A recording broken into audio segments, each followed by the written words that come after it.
ایک بار کا ذکر ہے، ایک سرسبز جنگل میں جہاں اونچی درخت، رنگ برنگے پھول اور چمکتی ندیوں کا جال بچھا ہوا تھا، کئی جانور ایک ساتھ امن سے رہتے تھے۔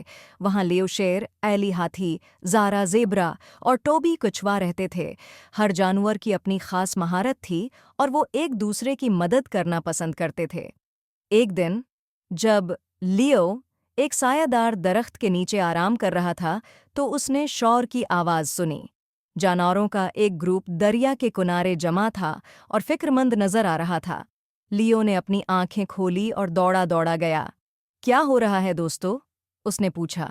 یہ سامی گلہری ہے، زارا نے پریشانی سے پکارا۔ وہ دریا کے اوپر ایک شاخ پر پھنس گئی ہے۔ جانوروں نے اوپر دیکھا اور دیکھا کہ سامی ایک اونچی شاخ پر لٹکی ہوئی ہے، خوف سے کانپ رہی ہے۔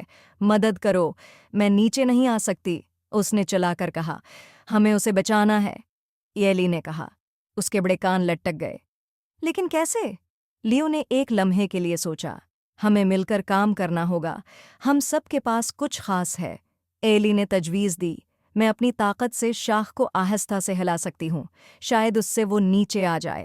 اچھی بات، لیو نے کہا، لیکن ہمیں محتاط رہنا ہوگا، ہم اسے خوفزدہ نہیں کرنا چاہتے۔ ایلی درخت کے قریب گئی اور احتیاط سے اپنی طاقتور ٹانگوں سے درخت کے تنے کو دھکیل دیا۔ شاخ ہلنے لگی، لیکن سامی ابھی بھی خوفزدہ تھی کہ وہ نہیں چھوٹی۔ اب میری باری، ٹوبی کچھوا نے کہا، آہستہ آہستہ درخت کے نیچے پہنچتے ہوئے۔ میں تیز نہیں ہوں، لیکن میں اسے حوصلہ دے سکتا ہوں۔ سامی، بس ایک گہرا سانس لو اور ہم پر بھروسہ کرو۔ سامی نے نیچے دیکھا، اس کا چھوٹا دل تیزی سے دھڑک رہا تھا۔ مجھے نہیں معلوم کہ میں کر سکتا ہوں، بس ہمیں دیکھو۔ سامی، زارا نے کہا، تم یہ کر سکتے ہو، ہم سب یہاں تمہارے لیے ہیں۔ سامی نے تھوڑا حوصلہ محسوس کیا اور ایک بار پھر نیچے دیکھا۔ ٹھیک ہے، میں کوشش کروں گا۔ لیو کو ایک خیال آیا۔ چلو، ہم ایک حفاظتی جال بناتے ہیں، اگر سامی چھلانگ لگاتی ہے تو ہم اسے پکڑ لیں گے۔ زارا نے سر ہلایا۔ میں یہاں کھڑی ہو کر اسے اپنے مضبوط جسم سے پکڑ لوں گی، ایلی نے مزید کہا، اور میں اس طرف کھڑی ہوں گی، بس احتیاط سے۔ اپنے منصوبے کے ساتھ سامی نے حوصلہ پایا۔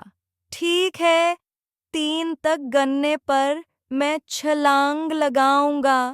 تیار، لیو نے کہا، اپنے آپ کو نیچے کی طرف ترتیب دیتے ہوئے۔